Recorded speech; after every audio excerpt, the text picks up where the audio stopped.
Hello, we're in our first winter month here at Homegrown Veg in the United Kingdom. You may have seen me do this a few days ago. I made some chop and drop with seaweed and leaves.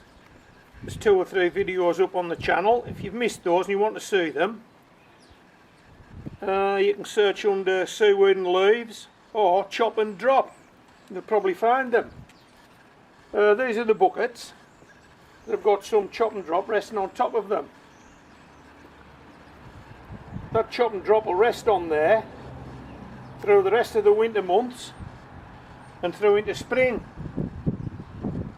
And then we'll turn the buckets out and we'll start all over again. We'll start growing vegetables again. But what I'm going to do, this is a compilation video, what I'm going to do is I'm going to cut you now to some video I shot a number of years ago, and it shows me turning out some buckets that have had chop and drop on them over the autumn and winter months, and you'll see what it looks like. You can see what this potentially will look like in the spring of next year, and then we go again, then we plant something. And I actually plant a fast start potato. You may have seen those before, you may not. If you're interested in fast start potatoes, just search on fast start potatoes. You'll find them. There's a number of videos up on the channel. It'll tell you why I do it. And that's something you might want to have a go at. Right, I'm going to cut you to that video now. And I hope you enjoy it. Come on, Meg. Hello and welcome. The smallest compost pile in the world goes full circle. We're in our last winter month now in the UK. Spring's just around the corner, but at the beginning of autumn last year I went to our local woods and gathered some leaves. I visited our local seashore and gathered seaweed. And I made the final cut of our lawn. So we had seaweed, we had leaves and we had grass. And we done a simple chop and drop and covered one of our raised beds with the mix. But we also covered some of our 10-inch buckets with the mix. It's now time to put the mix back into action growing vegetables. First, watch this short clip of video leading up to this moment, then come back to me and we'll do just that. But first, we'll do a worm check. See you when you get back.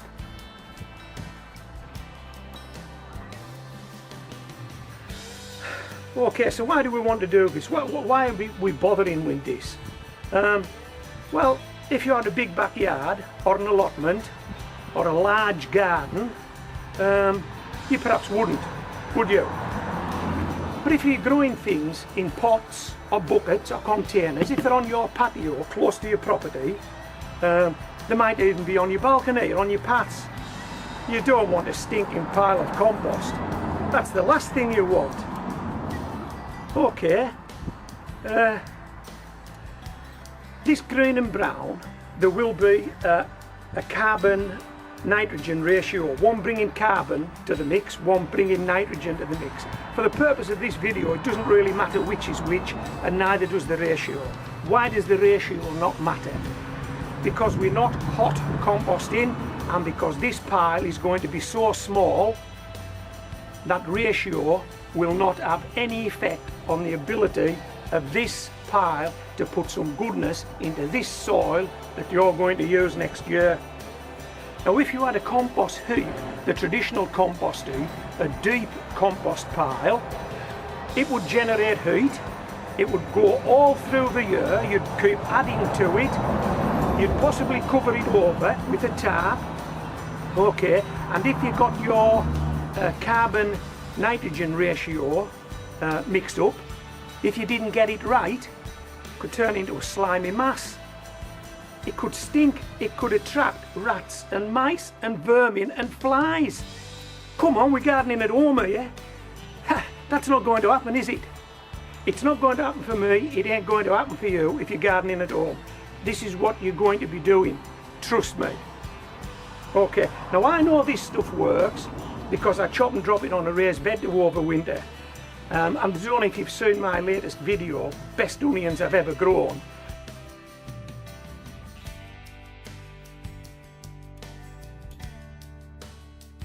There was a mix of this stood on that raised bed and overwintered, so it was on there for 6 months. Now then, ask any gardener that composts, where is the most fertile soil in your garden? And they'll tell you it's at the bottom of the compost pile. It's the soil that the compost pile sits on. Well, we're going to sit a compost pile on this. So this soil will be the most fertile soil you've got in your garden. Let me just get another pot with some soil in.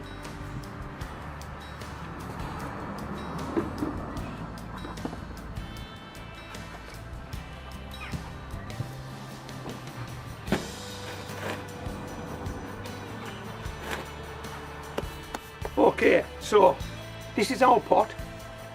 There's the soil. This would have grown potatoes or leeks or carrots. I've already told you that. This will have grown a crop this year. And we ain't going to use that for 6 months. It'll be full of life. We want to sustain that life. We want that life to work for us. While we're indoors during the cold winter months, we want this to be getting better, and it can do.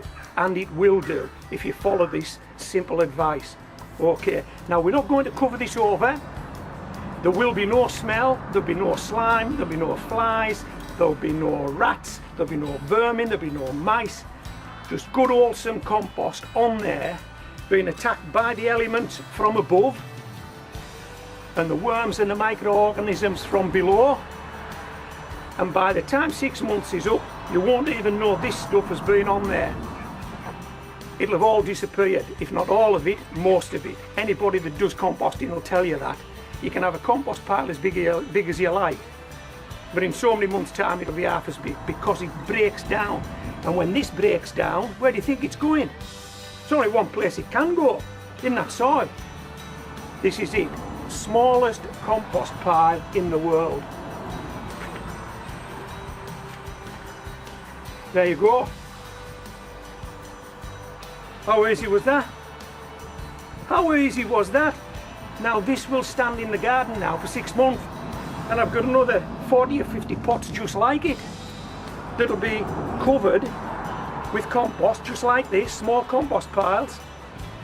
This will feed everything that's in that pot, and the elements will help to break it down and push it further and further into that pot, so that by the spring of next year this will be ready to go. And basically what we do then in the spring of next year, we turn this pot out completely, mix it all up, make sure there's a good mix, probably add some fertiliser, bang it in the pot, plant something, bish bash bosh. How good is that? And if you haven't got the seaweed to go with the leaves, grass. If you haven't got the lawnmower or the shredder to chop everything up, garden shears. Did you know that there are 79 minerals and trace elements in seaweed, and using seaweed is a superior way of bringing in copper, manganese, potassium, phosphorus, iron and zinc to the soil in a plant available form. Did you know that? Well, I had an inkling, but I didn't know it in that much detail, but I do now because I've seen it on Wikipedia. So I'm bringing that information to you, courtesy of Wikipedia. All that in seaweed, 79 trace elements.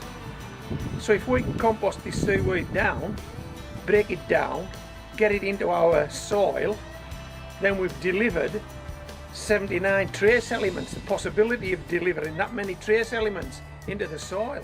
Wow, that's got to be good, that's got to pack some punch. We've been composting now for a month. We're going to compost through autumn and winter. This is winter composting. And in the spring of next year, we're going to grow vegetables in these buckets. Okay, we've already done that this year. We want to inject some goodness back into the soil, and so we built these small compost piles on top of each bucket. And what we said was that in the following 6 months, all of that would probably disappear. Well, check this out. After 1 month, this compost is now nearly 2 inches below the rim of this bucket. Check out where the compost was when I first put it in the buckets. Check this out.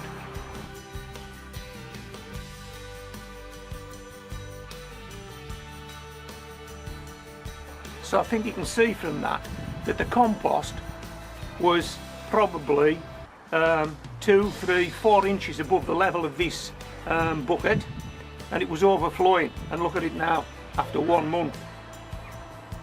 It's disappearing. Just as we said it would, it's disappearing. And where's it disappearing to?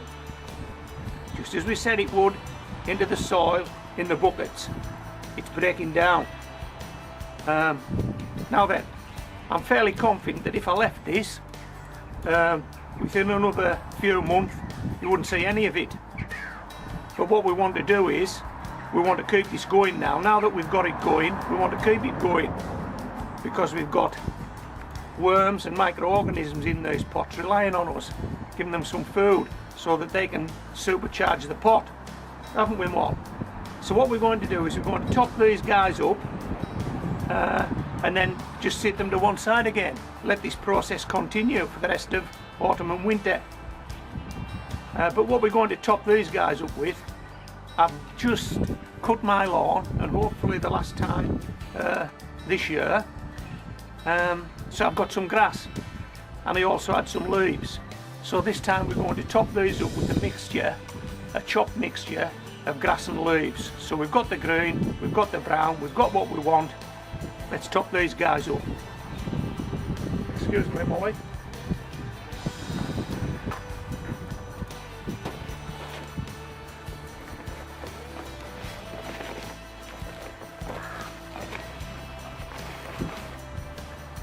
That's it, a chopped mixture of grass and leaves, and we'll simply do this.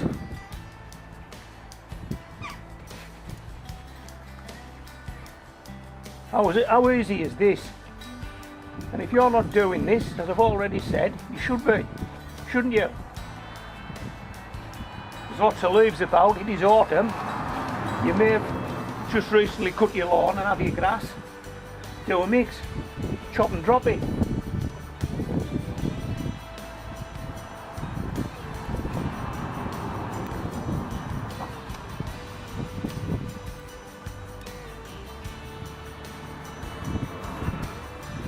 Excuse me. Okay, so that's it. We've rebuilt the smallest compost piles in the world again. We'll sit these to one side and we'll see how they go.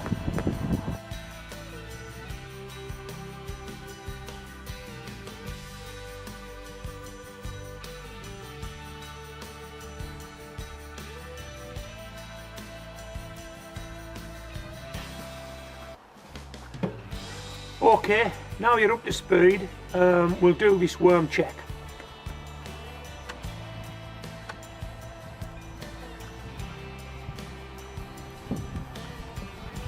I think you can probably see that most of this chop and drop has disappeared into the pot. It's well down again. Twice it's been above the level of this pot. Twice it's gone down. So we'll just take this top covering off. And that's all that's left. But we're going to incorporate that now into the mix. Okay, so we'll just drop that in the barrel. Now then, let's have a look for worms.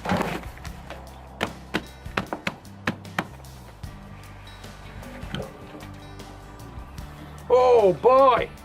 Hey, hey! Hold on.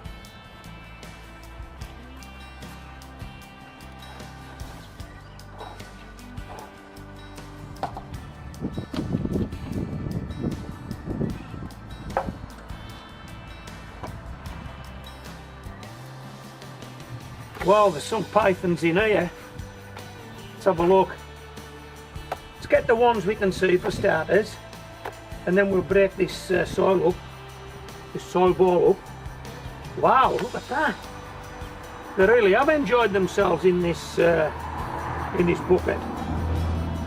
Well, look at it this way. This bucket has not been covered over. It's been open to the elements. Okay, it's had that chop and drop on top of it, which would feed the worms through winter. So there would be no point in them leaving the bucket, would there? They had everything they needed in that bucket. And as I've just said, there was no top on that bucket, so they could have left at any time had they wanted to, but they stayed in the bucket. So that's good. And as any gardener will tell you, if you've got worms in your soil, you've got good soil, you've got life. Wow. Hey, I didn't think I would have that many worms, to be quite honest, but I have. Right. Let's see if we can make these a bit more visible. Hold on.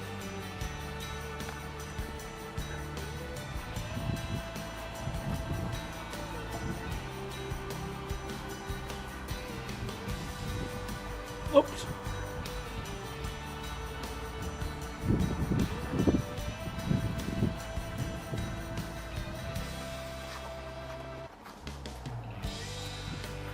Okay, check this out.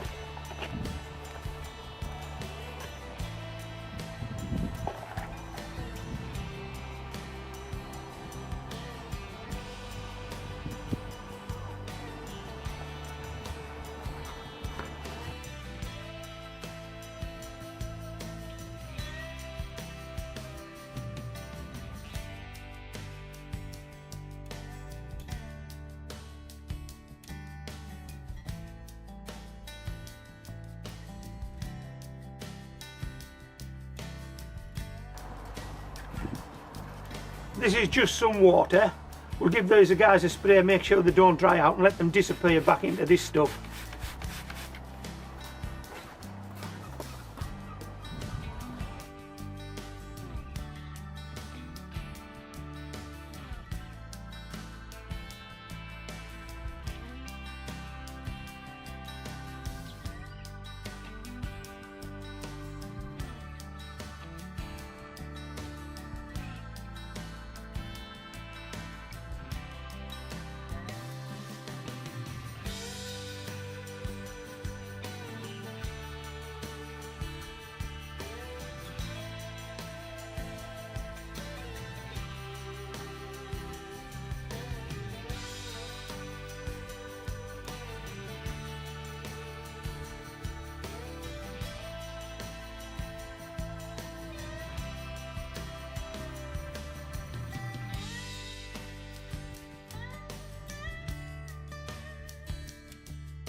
Okay, as you can see, these guys are getting back into the mix.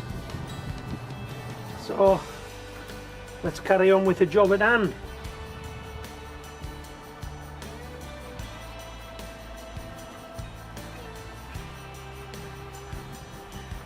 Okay, so we're not going to remove these worms because worms are good. Okay, as you saw when I emptied the bucket out, most but not all of the compost mix had been taken into the bucket by the worms. So we've done that worm check as promised. Now let's crack on with the rest of this video. Let's plant a potato. Okay, I'll just turn this over so that I don't coat these worms with potato fertilizer. Okay. And hopefully there'll be no worms killed in the making of this video. This is the potato fertilizer.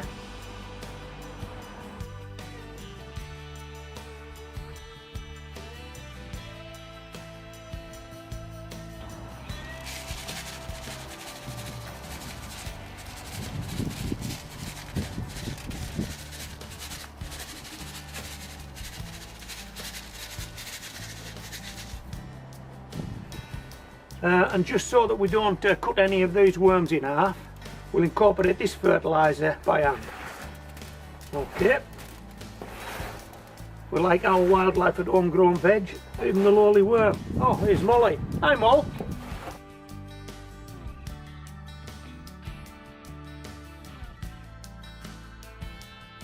You okay? Molly's popped out. Right, we'll pull this to the back of this barrow. Okay.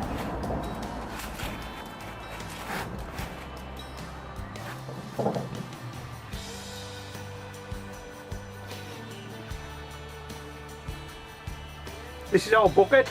I'm going to put 2 inches in that bucket. 1, 2. That's 2 inches. This is the potato we're going to be planting in this bucket. It's a potato called Winston. This was a potato that I grew last year. We ate most of them, but we set some aside. And these have been on the windowsill in the conservatory for a week or 2 now, but they're ready to go into these pots. So this is Winston.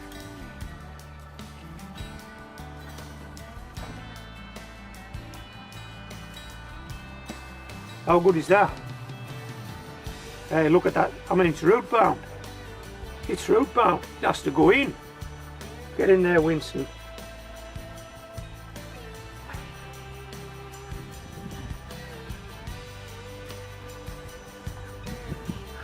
Right, okay, we're going to bury this potato now, and there's every danger that those leaves,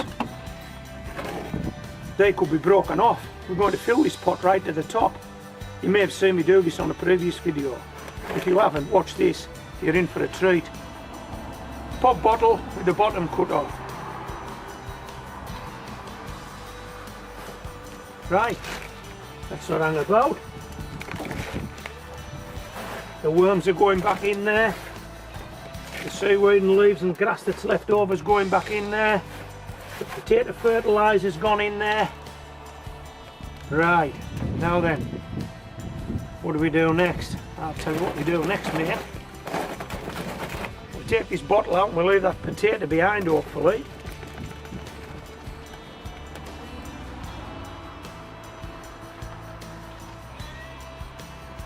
How good is that? I'm going to try and lean this towards the camera to see if you can see that sitting in there. This is likely to collapse in, but that's what we're going to do with it anyway. Can you see that? Can you see that potato plant sitting in the bottom there? I hope you can. Now what we're going to do, and as you can see, none of those leaves have been touched. We're simply going to shake it in.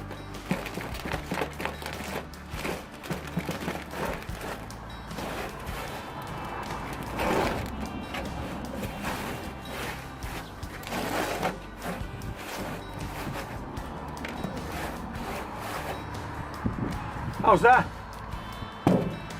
How's that? So that's smallest compost pile in the world going full circle.